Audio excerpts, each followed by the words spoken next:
भोपाल मध्य प्रदेश कांग्रेस को शनिवार को अब तक का सबसे बड़ा झटका लगा है। आज भारतीय जनता पार्टी प्रदेश कार्यालय में मुख्यमंत्री डॉक्टर मोहन यादव, पार्टी के प्रदेश अध्यक्ष व सांसद विष्णुदत्त शर्मा, पूर्व मुख्यमंत्री शिवराज सिंह चौहान, लोकसभा चुनाव प्रभारी डॉक्टर महेंद्र सिंह, प्रदेश शासन के मंत्री कैलाश विजयवर्गीय व न्यू ज्वाइनिंग टोली के प्रदेश संयोजक डॉक्टर नरोत्तम मिश्रा के समक्ष कांग्रेस के वरिष्ठ नेता सुरेश पचौरी व पूर्व सांसद गजेंद्र सिंह राजू खेड़ी सहित एक दर्जन नेताओं ने भाजपा का दामन थाम लिया, जिसमें पूर्व विधायक संजय शुक्ला, विशाल पटेल, अर्जुन पलिया के अलावा आलोक चंद सोरिया, भोपाल कांग्रेस के पूर्व जिला अध्यक्ष कैलाश मिश्रा, योगेश शर्मा, पूर्व एनएसयूआई अध्यक्ष अतुल शर्मा, ब्लॉक अध्यक्ष सुभाष यादव, दिनेश ढिमोले आदि ने भारतीय जनता पार्टी की विचारधारा और प्रधानमंत्री नरेंद्र मोदी के विकास कार्यों से प्रभावित होकर पार्टी की सदस्यता ग्रहण की। एमपी के मुख्यमंत्री एवं बीजेपी प्रदेश अध्यक्ष ने अंगवस्त्र पहनकर उनका स्वागत किया। ज्ञातों के पिछले एक दशक से सुरेश पचौरी एमपी कांग्रेस से हाशिए पर थे और उनको कोई भी बड़ी जिम्मेदारी राहुल गांधी की नाराजगी के चलते नहीं दी जा रही थी, ऐसा कांग्रेस के भीतर चर्चा भी थी। जी देखिए, आज एक बहुत बड़ा राजनीतिक घटनाक्रम राजधानी भोपाल में हुआ है, मध्य प्रदेश की राजधानी भोपाल में, जिसमें कांग्रेस पार्टी के पूर्व प्रदेश अध्यक्ष एवं पूर्व केंद्रीय मंत्री सुरेश पचौरी कुछ अन्य पूर्व सांसद एवं पूर्व विधायकों के साथ भाजपा में चले गए हैं।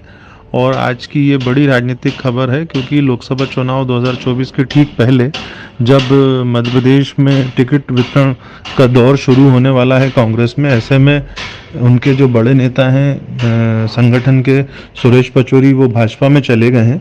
तो ये एक बड़ा झटका कांग्रेस के लिए है। लेकिन राजनीतिक हलकों में इसके लेके तरह तरह की और अलग अलग प्रतिक्रियाएं हैं। भारतीय जनता पार्टी का तर्क है कि सुरेश पचौरी एक बड़े ब्राह्मण चेहरे हैं मध्य प्रदेश में, जिनका खासकर नर्मदापुरम, भोपाल, रायसेन, सीहोर में, विदिशा में उनका प्रभाव है, ऐसा कहना है कई लोगों का।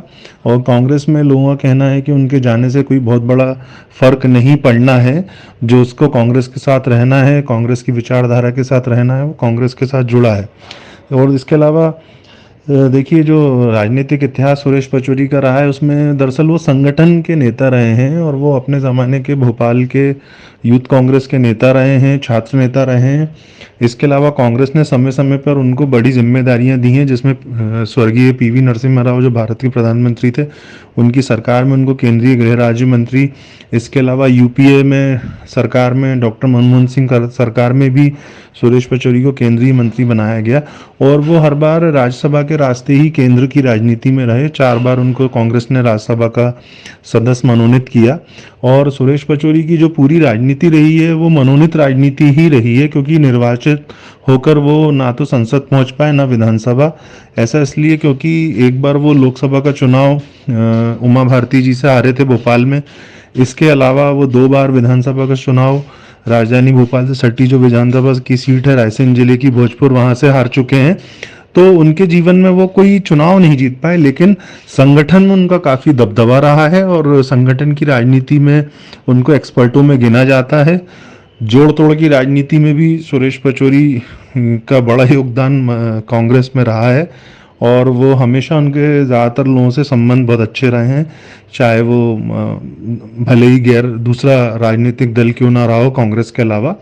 तो ऐसे में ये सब चुनावी बेला है 2024 की। हालांकि सुरेश पचौरी ने अपने बयान में कहा है कि वो कांग्रेस की रीति नीति जो बदल रही थी और खासकर जो राम मंदिर का जो इशू है, जो सनातन का इशू है, उससे वो नाराज थे। अब ये तो बहुत सारे तमाम बातें हैं, लेकिन कुल मिलाकर अब जो चुनौती है वो मध्य प्रदेश में कांग्रेस के अध्यक्ष जीतू पटवारी के हिस्से में है और नेता प्रतिपक्ष उमंग सिंघार के हिस्से में है। ये 2 युवा चेहरों के जो हैं, इनके कांधों पर अब काफ़ी बोझ है। और लेकिन एक जो हमें जानकारी है, पहले से ही हमारे सूत्रों में भी हमें बताते हैं, हमने पूर्व में भी कहा है कि न केवल सुरेश पचौरी लंबे समय से बीजेपी के संपर्क में थे, कई और ऐसे अभी लोग हैं जो बीजेपी के संपर्क में हैं और आने वाले समय में सुरेश पचौरी के गुट के ही और भी अन्य लोग जो हैं वो भाजपा में जा सकते हैं। इसके अलावा अभी भी छिंदवाड़ा की स्थिति स्पष्ट नहीं है। छिंदवाड़ा में भी अभी कयास लगाए जा रहे हैं कि नकुल नाथ जो है वो भाजपा का दामन थाम सकते हैं।